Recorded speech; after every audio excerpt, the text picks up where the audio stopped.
Olá, seja muito bem-vindo ao canal 7 de Teologia, aqui é o pastor Sérgio Lenz. E antes de tudo, não esqueça, vai aí embaixo, dá o like, deixa aquele like esperto, faça o seu comentário.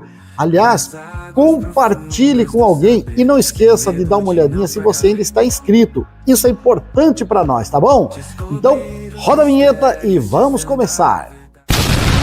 Nessa jornada rumo à evolução, 7 de teologia, nosso coração em devoção, em devoção.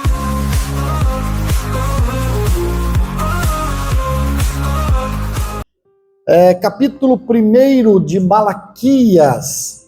Capítulo 1 de Malaquias, um texto que nós queremos trabalhar na noite de hoje, acerca do amor inabalável de Deus. É um chamado à reverência. Malaquias, capítulo 1, o verso 1 e o verso 2, que diz o texto desta maneira: sentença pronunciada pelo Senhor contra Israel por intermédio de Malaquias. Eu vos tenho amado, diz o Senhor, mas vós dizeis: em que nos tem amado? Não foi Esaú, irmão de Jacó?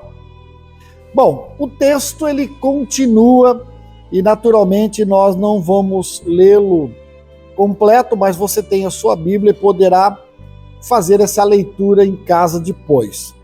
Fato é que nós estamos neste texto, nesse momento da história de Israel, no chamado apagar das luzes proféticas.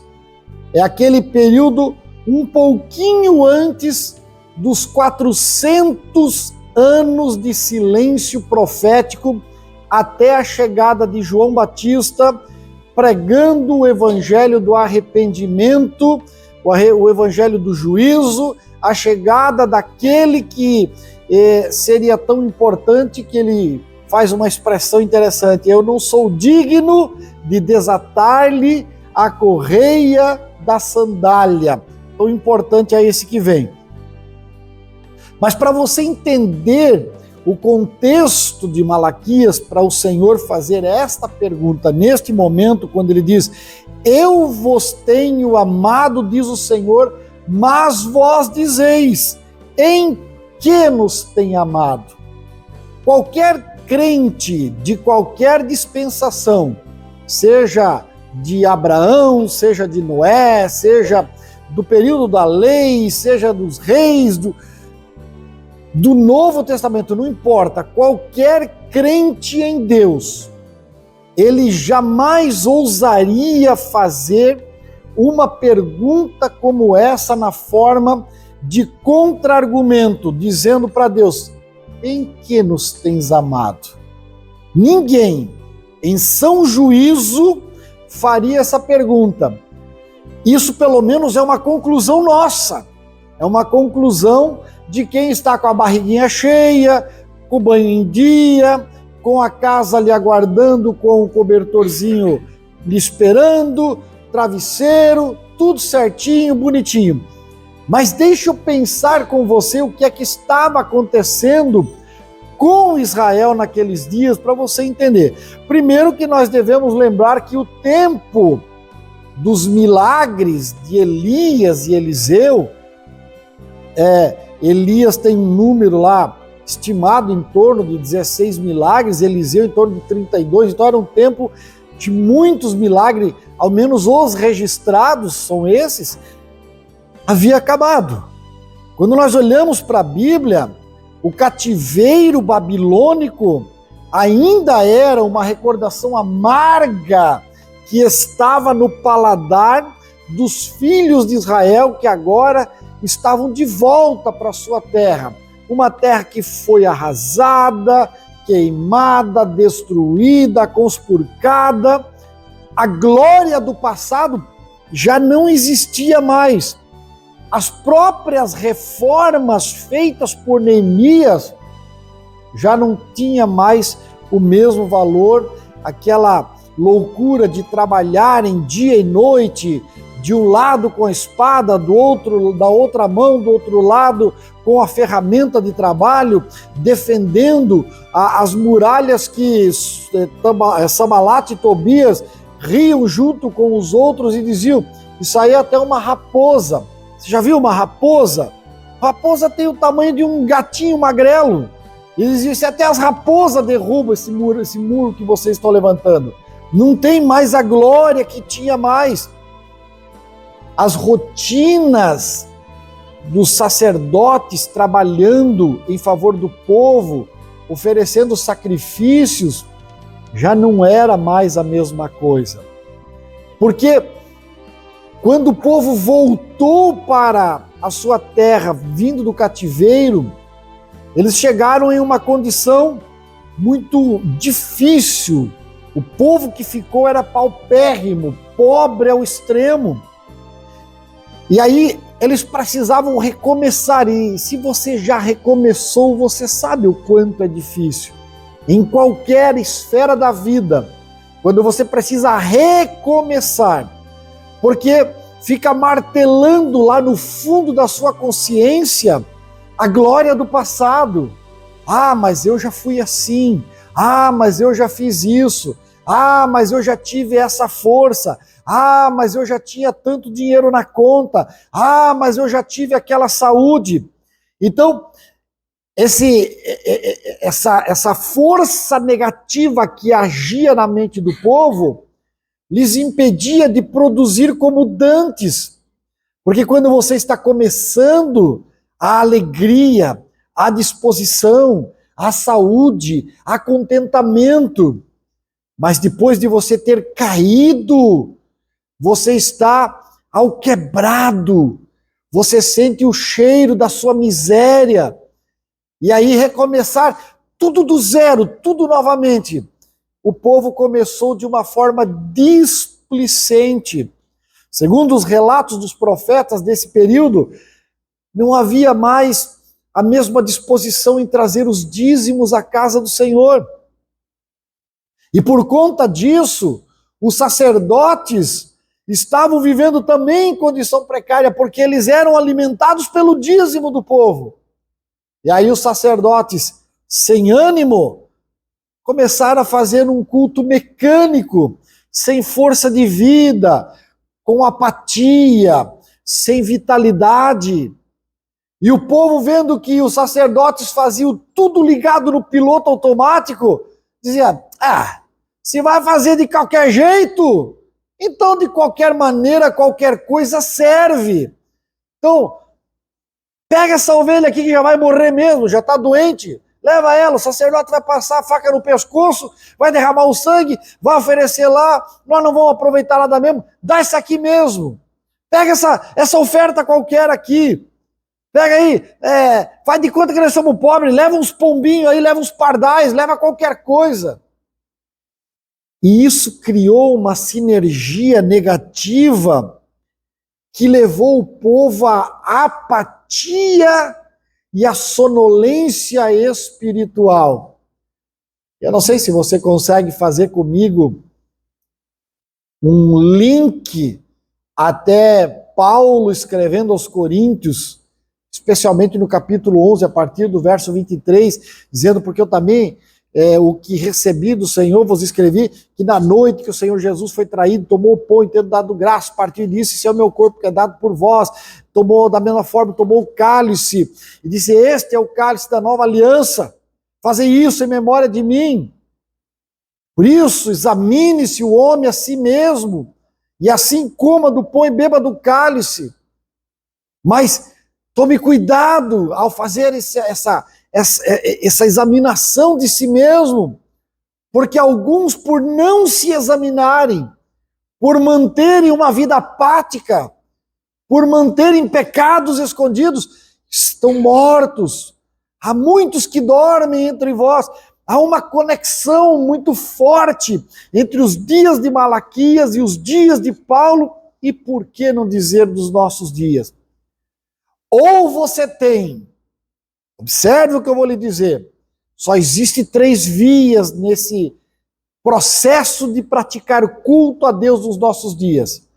Ou você tem extremismos, fanatismo religioso, com muita bobagem, com muita coisa feia, com muita coisa errada, com muitas loucuras criadas. Aliás, eu gosto de uma versão do apóstolo Paulo escrevendo para Timóteo, dizendo de gente que vai atrás de fábulas profanas de velhinhas caducas. E se você já conversou com uma velhinha caduca, né? Deve ser triste, porque as velhinhas, via de regra, deveriam ser fonte de sabedoria. Paulo, inclusive, diz: trate as mulheres velhas como mães, porque elas têm conselho para as mulheres novas. Agora, se tiver caduca, não é bom pegar conselho delas. Mas esse é um viés do que nós vemos nos nossos dias, de gente que pratica fanatismo religioso. Tem um outro viés, de gente que vem aos cultos no piloto automático, que frequenta qualquer igreja para dizer: eu fui lá, eu fiz a minha parte. O pastor, o padre, o rabino, ele é o líder espiritual, ele que se vire. Ele vai ter que dar conta das nossas almas. Então, eu fiz a minha parte, eu levei minha oferta, eu fui na igreja, eu rezei, eu carrego meu terço, eu faço as minhas orações, eu faço os meus jejuns, eu até leio a Bíblia de vez em quando, e da minha parte, fiz a minha parte. Aí eu me lembro do salmista Davi, que sabia que Deus tinha uma promessa do trono dele se tornar o trono daquele que viria para redimir Israel. Não podia haver erro. Davi estava garantido. Mas quando Davi viu que o seu pecado poderia fazer com que o seu culto se tornasse um culto mecânico só por conta da promessa de Deus se cumprir, porque Deus é fiel para cumprir promessa, Davi grita e chora e jejua e ora e diz: não retires de mim o teu Santo Espírito, eu não posso viver sem a tua presença.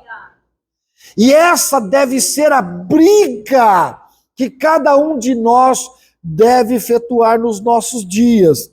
Porque tanto a liderança nos dias de Malaquias, quanto os liderados viviam um torpor espiritual.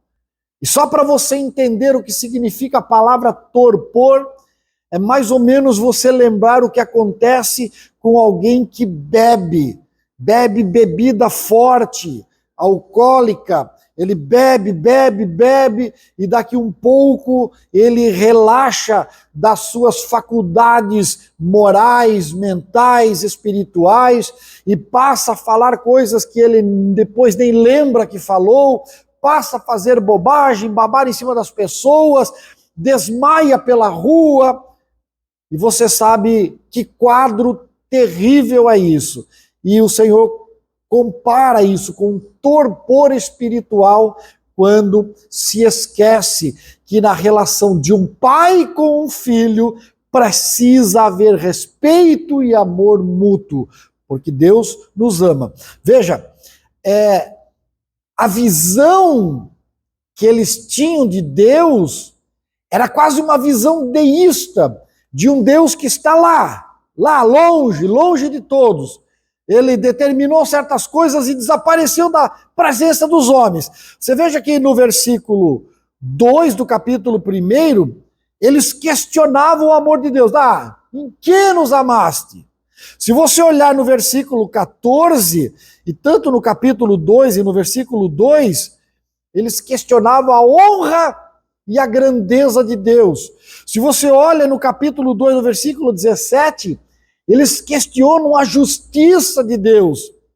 Quando você olha no capítulo 3, nos versículos 13 a 15, eles chegam ao ponto de questionar o caráter de Deus. E é óbvio que essa visão deficiente a respeito de Deus produziu nos israelitas uma atitude totalmente arrogante e fez com que as funções do templo fossem realizadas com canseira, com enfado, inclusive insultando ao Senhor em vez de adorá-lo. Se não, você dá uma olhadinha no versículo 6. Ele diz: se eu sou o Pai, onde está a minha honra? Se eu sou o Senhor, onde está o respeito para comigo?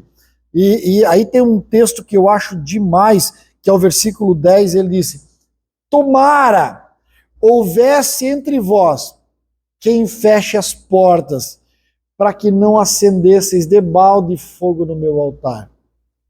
Tipo, o Senhor dizendo: tem alguém aí que tem chave da porta desta igreja que você costuma frequentar? Porque eu não me refiro só a nós aqui, eu estou falando para o mundo inteiro na grande rede, e pode estar chegando em algum lugar que seja muito mais necessitado. Mas veja, o Senhor está dizendo: alguém aí tem chave da porta da igreja? Aí alguém vai levantar: eu tenho cópia da chave. Tranca e põe um calço pelo lado de dentro e sai pela janela e tranca a janela, bate ela, para que ninguém vá mais lá. Eu prefiro que ninguém vá a esse templo, que ninguém vá a essa igreja, que ninguém vá ali e cante os tais dos louvores para mim, que ninguém faça as tais das leituras, que ninguém diga Deus está aqui, que ninguém profetize. Eu prefiro que fique cada um na sua casa, com a sua família, e viva a sua vida medíocre, do que estar na minha casa dizendo que eu estou ali, quando eu não estou mais. Você percebe a seriedade da pergunta que o Senhor faz para Malaquias, quando ele diz: eu vos tenho amado, mas vós dizeis, em que o Senhor nos tem amado? Então, essa é a mensagem do Malaquias, o homem que o seu nome significa o meu mensageiro. Provavelmente ali por volta de 432 a.C., ele profetiza, e depois da sua profecia, depois da sua carta, o que nós vemos é Deus ficar em silêncio por 400 anos. Pastor, não aconteceu nada com Israel? Aconteceu muita coisa.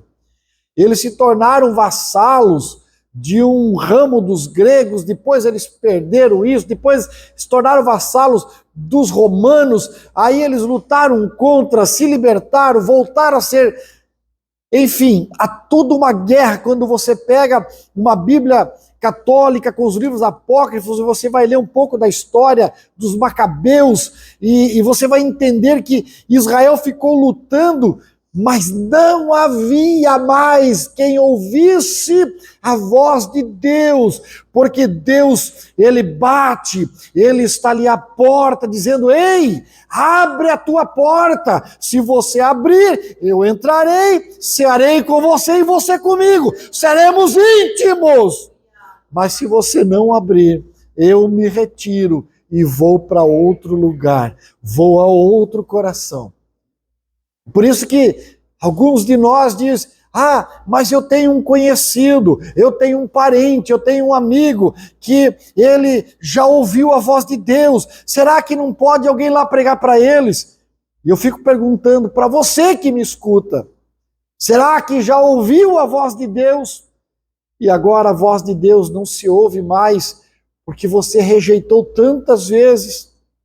Bom, se isso que eu te digo aqui causa tristeza, então significa que o Espírito Santo ainda bate a tua porta e te convida para que você abra o teu coração e permita que ele venha cear contigo. Porque sempre que temos a tristeza segundo Deus, chamada arrependimento, só o Espírito de Deus pode provocar isto no homem e na mulher, levando a crer que Deus ainda o ama. O Senhor diz: eu vos amei, eu ainda os amo. Mas se vocês não quiserem, eu me retiro. E aí só vamos esperar o João Batista vir dizer que o machado está posto à raiz. Então, esse livro de Malaquias, acima de tudo, irmãos, ele confronta a frieza espiritual, ele confronta a desonra que porventura venhamos a praticar nos nossos cultos e a corrupção dos sacerdotes. Aí você vai olhar para mim e vai dizer, ah, pastor, então isso aí é lá com o púlpito. Pois é, aí eu ledo engano, porque o púlpito ficam geralmente líderes, obreiros que receberam de Deus um ministério, um título, uma chamada específica, ou para apóstolos, profetas, para evangelistas, pastores ou mestres. Mas ok, sacerdócio, ele é exercido por toda a igreja. O crente que aceitou Jesus, hoje de manhã, há 10 minutos, se tornou sacerdote no reino de Deus. Todos somos sacerdotes. Então, quando ele denuncia a corrupção dos sacerdotes, isso aqui não é de quem veste terno e gravata, não, meu irmão. Isso aqui é de todos nós. Todos estamos dispostos em nosso coração para, com muita fraqueza, nos colocarmos longe, distante daquele que está em todos os lugares. E aí eu destaquei aqui que tudo isso que Malaquias vem denunciar começa com uma afirmação poderosa. Eu vos amei, diz o Senhor. Você já parou para pensar em um ser que não precisa de nada? Antes de todas as coisas, ele já era. Quando eu e você passarmos, ele continuará sendo. Se o nosso planeta explodisse agora e nós todos evaporássemos, ele continuaria sendo Deus. Se eu terminar de pregar hoje, ou se eu cair morto aqui, ele continua sendo Deus. Mas mesmo assim, um Deus que não precisa de nada, um Deus que é autossuficiente, um Deus que é onisciente, onipresente, onipotente, tem a eternidade como característica. Ele nos amou. Ele me ama. Ele te ama. Ele te ama. Ele ama você. Veja, e isso não é pautado na meritocracia, porque eu lhe dou um presente e você diz então, ele merece ganhar um presente também porque ele me deu alguma coisa. Eu faço um bem para você, te dou uma ajuda em alguma coisa, você vai dizer, eu quero devolver, é mérito dele. Ele trabalhou aqui, ele merece o salário dele. Mas com Deus, nós não merecíamos nada. Nós não fizemos nada para merecer. Mas Ele, antes da fundação do mundo, já nos amou. Aleluia! Aleluia! Esse amor de Deus, ele é anterior à nossa resposta. Antes mesmo de nós existirmos, Ele nos amou e entregou o seu Filho para que todo aquele que nele crê não pereça, mas tenha vida eterna. E sabe o que mais me choca, mais machuca o meu coração? É que se Ele me amou antes de tudo, todas as vezes que eu errei, todas as vezes que eu pequei, todas as vezes que eu fui falho nas minhas obrigações cristãs, Ele continuou me amando. Aleluia! E o seu espírito contendeu com a minha alma arrogante, prepotente, desafiadora. E o seu espírito falou dentro de mim, com voz terna, mansa, suave, meiga, dizendo: tem certeza que é isso que você quer? Tem certeza que é dessa maneira que você quer que as coisas se procedam? E eu tive tempo para me arrepender. E ele me restaurou. E sabe por que ele faz isso, irmãos? Ele me corrige, ele te corrige, porque ele se importa. Me diga, que Deus, na face dessa terra, adorado por homens e mulheres, que Deus que se importa com quem não merece. Qual é o Deus? Todos os chamados deuses vivem distantes, passaram e não voltaram, ou prometem voltar para fazer juízo e destruição. Mas este Deus da Bíblia Sagrada é o Deus que se importa com você, é o Deus que te ama sem que você mereça. Aleluia. Ele diz: eu vos amei. Eu vos amei. Esse é um livro que, quando você lê, você se choca. É um livro de juízo, de cobranças sérias, rígidas. Mas o que me empolga nesse Deus é que ele vai falar de juízo, ele vai cobrar, ele vai chamar atenção, ele vai puxar o paletó do pessoal ali. Mas ele começa: eu vos amei. O livro não começa com juízo, ele começa com amor. Você já parou para pensar nisso? Antes mesmo de confrontar o povo de Deus com respeito à lei, ele lembra que ele os ama. Eu, quando ia educar os meus filhos de maneira mais rígida, eu já lembrava. Você lembra que eu falei que se você fizesse, você ia levar umas varadas? Então, prepara o lombo que aqui vai a suavidade do meu amor. E vá-te. Deus não. Deus, ele diz: eu te amo. Eu te amo. Ei, eu te amo. Mas quando ele diz para Israel: eu te amo, eu vos amo, sabe o que eles fazem? Eles queimam a única oportunidade de se livrar de um juízo severo. E aí eles fazem uma pergunta para Deus: em que nos amaste? Você já parou para pensar a que nível eu e você podemos chegar da arrogância? A arrogância, ela tem várias roupas. Você quer ver um arrogante? Eu já vi vários desses.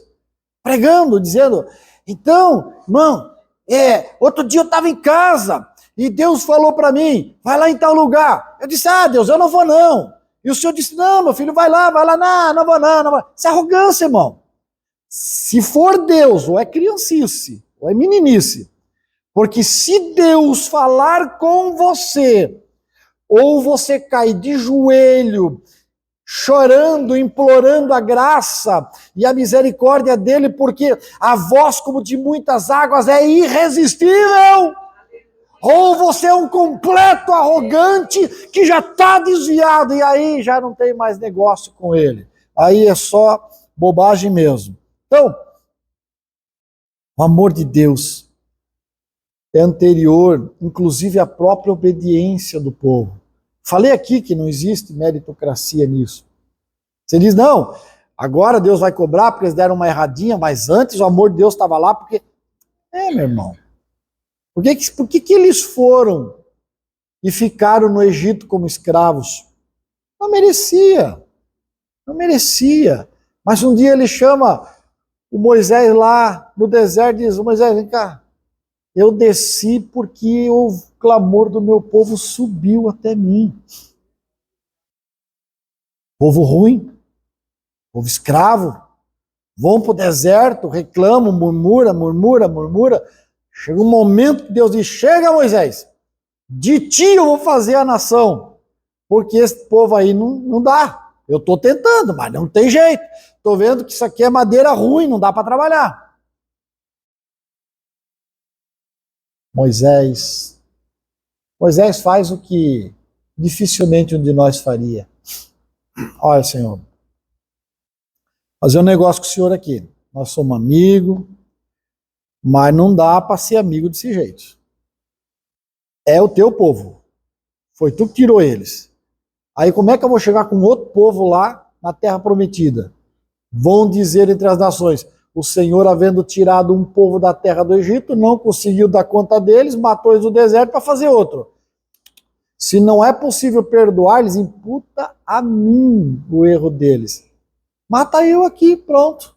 Eu levo o pecado deles sobre mim e o Senhor leva eles. Então, tá bom, Moisés, o meu anjo vai na tua frente. Aí o Moisés pegou a pontinha, né? Pegou a pontinha do carretel e começou a enrolar. Não, Senhor, teu anjo não. Que é isso, não nos faça sair daqui se a tua presença não vai conosco. É sério isso, irmão. Moisés, nenhum homem me viu e viveu, Moisés. Sempre tem a primeira vez, né? Tá aqui, tem uma rocha aqui partida. Vai ali, te esconde, eu vou passar, tu me vê pelas costas e te dá por contente. Mas tua presença vai conosco. Tá bom, Moisés, a minha presença vai. Você entende a luta que eu e você precisamos fazer todos os dias? Quantas vezes você dobra o teu joelho e a tua oração é uma oração mecânica? Daqui a um pouco você não está mais nem orando, você está rezando uma reza que é igual. Eu me peguei muitos anos atrás num momento desse. Eu já tinha decorado o que eu orava na hora de ir dormir. Já tinha uma reza decorada. Um dia eu parei e disse: não, tá errado. Tá errado, não é assim. Se o meu coração não se abre para ter conexão com Deus. Isso foi lá na época dos modem. Os de cabelo branco, lembra que eu estou falando aqui, né? Você tinha que conectar o modem na linha telefônica, desconectava o telefone, conectava lá, e aí fazia um barulhinho, e aí ficava lá rodando, tentando conexão. Quando você queria baixar uma música pela internet, você tinha que tentar depois da 1 da manhã, porque levava 2 horas para baixar uma música. E você ficava ali tentando até que, deu conexão! E aí você aproveitava para baixar uma música, uma foto, um videozinho curtinho. Levava a noite inteira, a madrugada inteira, que de dia não dava, havia muito tráfego. E um dia eu parei, olhei para a conexão do modem, a dificuldade que era para você. Uau, que oração que eu estou fazendo aqui, uma coisa mecânica. Não, eu quero sentir a tua presença. Se não vou para sentir tua presença, eu vou dormir, que eu ganho mais, que pelo menos eu aproveito uma hora de sono. E essa tem sido cada vez a minha luta para que eu consiga sentir a presença de Deus. Cada culto, cada momento. Hoje à tarde eu fui esperar um amigo que foi fazer um trabalho lá em casa, e aí estava tudo no silêncio, a vizinhança tudo no silêncio. Eu disse: uau, bom momento para dobrar o meu joelho. Eu estou sentindo que a conexão está livre. Dobrei meu joelho, comecei a chorar instantaneamente e senti a glória de Deus invadindo. E é isso que nós precisamos. Não há hora, não há lugar, não há momento, mas há uma coisa que é importante: eu preciso da presença daquele que me ama para mostrar para ele que eu também amo ele. Aleluia! O povo pergunta: em que nos amaste?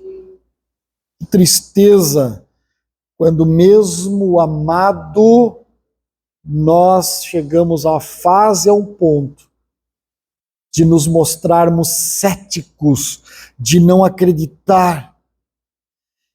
E uma das coisas, antes que você critique em demasia os israelitas daqueles dias, uma das coisas que os levou a essa circunstância de ceticismo, de incredulidade, era justamente olhar à sua volta. Porque o que eles aprenderam, que os seus antepassados, antes do cativeiro, antes dos dias ruins, lá nos dias de glória de Davi, de Salomão, os seus antepassados eram abençoados, eram prósperos, eram ricos, tinham muito dinheiro, faziam negócios. A prosperidade fazia com que os navios vinham de todos os lugares do mundo trazendo especiarias, trazendo tapetes, trazendo roupas, trazendo coisas diferentes. A casa do Senhor foi edificada num luxo, numa suntuosidade que até hoje não se repetiu. Todos tinham prosperidade e eles entendiam, somos uma nação próspera porque o Senhor está conosco. Mas agora eles estavam indo para o culto a pé, na poeira da pobreza. Não haviam chuvas regulares. Os rebanhos não produziam como dantes. Os inimigos eram mais fortes e riam deles. Havia dificuldade e falta de tudo. Chegava no culto, o sacerdote estava pior do que eles. Como diria a minha falecida sogra, uma cara de desgracido.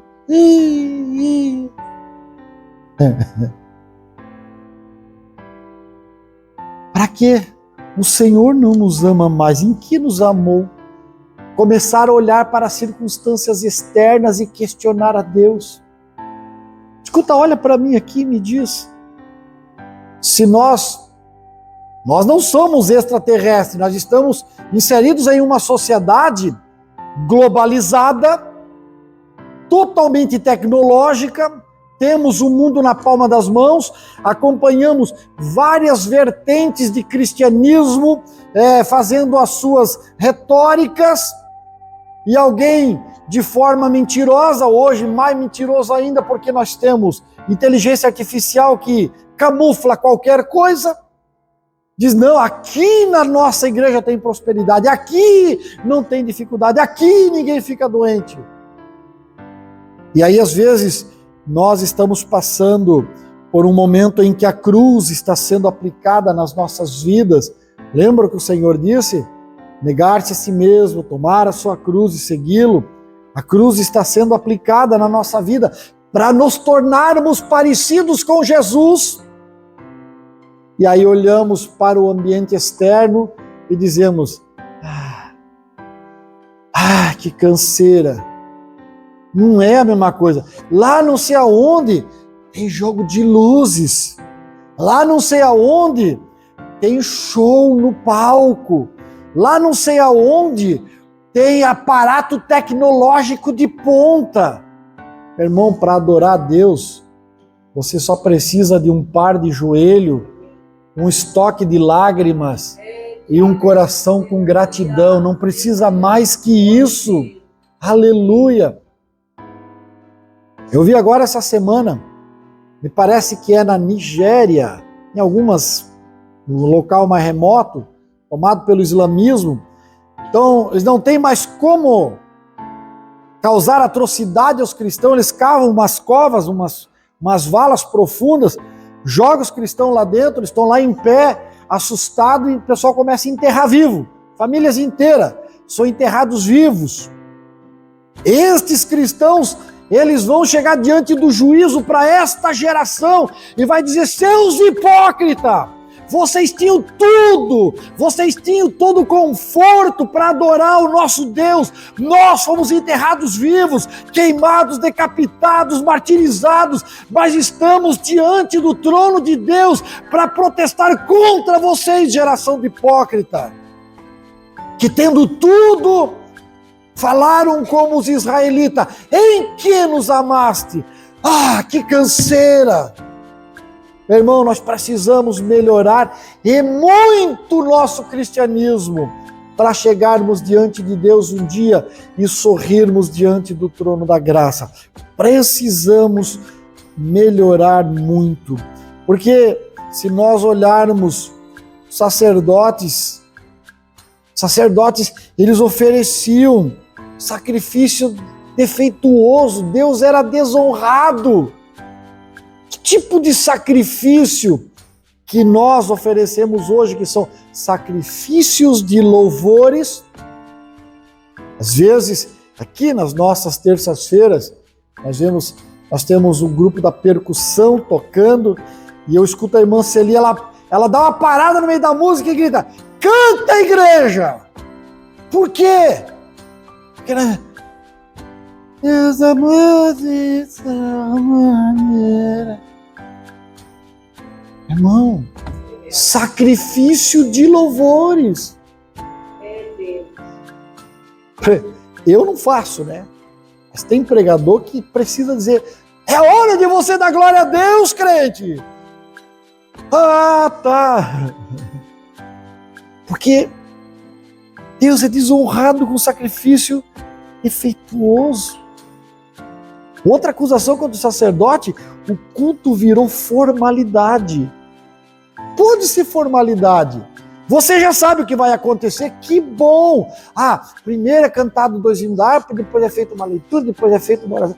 Que bom que você já sabe. É mais um motivo para você fazer bem feito. A repetição leva à excelência da qualidade. Então, se você já sabe, faça com excelência. Você e eu não fazemos para homens, fazemos para o eterno. E Ele está perguntando nesta noite: eu vos amei. Por favor, não diga em que tens nos amado, para que a tua lâmpada não se apague também.